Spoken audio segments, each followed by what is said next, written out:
Biography of Queen Barenziah, Volume 3, by Stern Gamboge, Imperial Scribe.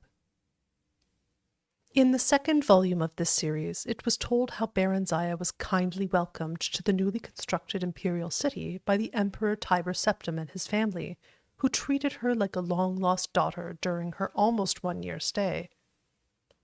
After several happy months there learning her duties as vassal queen under the empire, the imperial general Symmachus escorted her to Mournhold, where she took up her duties as queen of her people under his wise guidance. Gradually, they came to love one another, and were married and crowned in a splendid ceremony at which the emperor himself officiated. After several 100 years of marriage, a son, Helseth, was born to the royal couple amid celebration and joyous prayer. Although it was not publicly known at the time, it was shortly before this blessed event that the Staff of Chaos had been stolen from its hiding place deep in the Mournhold mines by a clever, enigmatic bard known only as the Nightingale. 8 years after Helseth's birth, Barenziah bore a daughter, Morgaya, named after Symmachus's mother, and the royal couple's joy seemed complete. Alas, shortly after that, relations with the empire mysteriously deteriorated, leading to much civil unrest in Mournhold.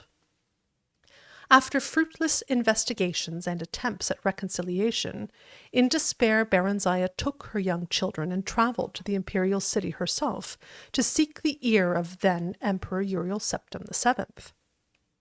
Symmachus remained in Mournhold to deal with the grumbling peasants and annoyed nobility, and do what he could to stave off an impending insurrection. During her audience with the emperor, Barenziah, through her magical arts, came to realize to her horror and dismay that the so-called emperor was an impostor, none other than the bard Nightingale who had stolen the Staff of Chaos. Exercising great self-control, she concealed this realization from him. That evening, news came that Symmachus had fallen in battle with the revolting peasants of Mournhold, and that the kingdom had been taken over by the rebels. Barenziah, at this point, did not know where to seek help, or from whom. The gods that fateful night were evidently looking out for her, as if in redress of her loss. King Idwire of High Rock, an old friend of Uriel Septim and Symmachus, came by on a social call.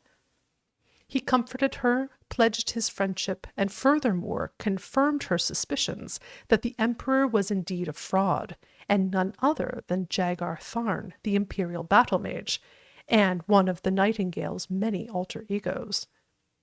Tharn had supposedly retired into seclusion from public work and installed his assistant, Rhea Silmain, in his stead. The hapless assistant was later put to death under mysterious circumstances. Supposedly, a plot implicating her had been uncovered, and she had been summarily executed.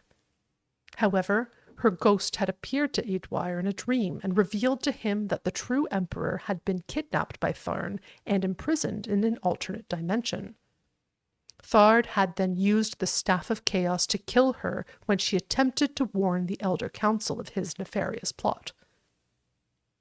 Together, Idwire and Barenziah plotted to gain the false emperor's confidence.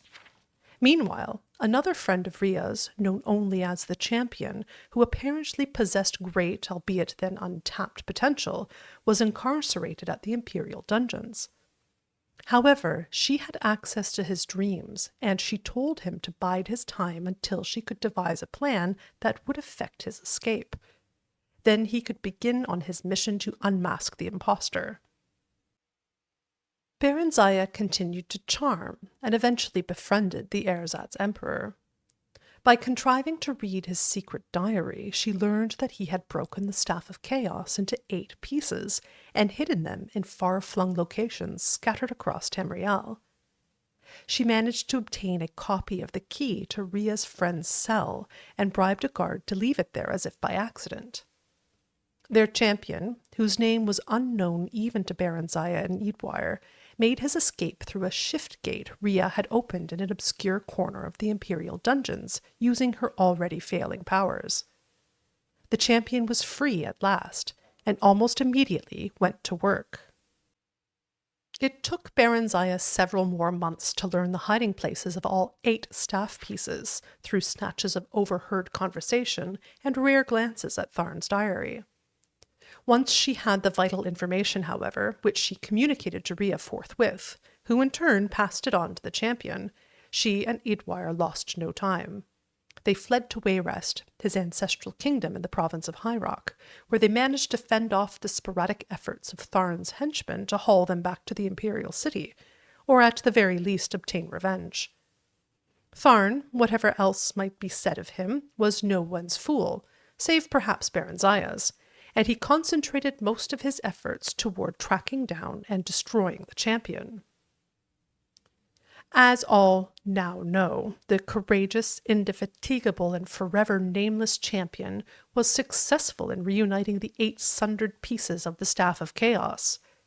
With it, he destroyed Tharn and rescued the true emperor, Uriel Septim VII. Following what has come to be known as the Restoration, a grand state memorial service was held for Symmachus at the imperial city, befitting the man who had served the Septim dynasty for so long and so well. Barenziah and good King Eadwire had come to care deeply for one another during their trials and adventures, and were married in the same year shortly after their flight from the imperial city. Her 2 children from her previous marriage with Symmachus remained with her, and a regent was appointed to rule Mournhold in her absence. Up to the present time, Queen Barenziah has been in Wayrest with Prince Helseth and Princess Morgaya. She plans to return to Mournhold after Eadwire's death. Since he was already elderly when they wed, she knows that that event, alas, could not be far off as the elves reckon time. Until then, she shares in the government of the kingdom of Wayrest with her husband, and seems glad and content with her finally quiet and happily unremarkable life.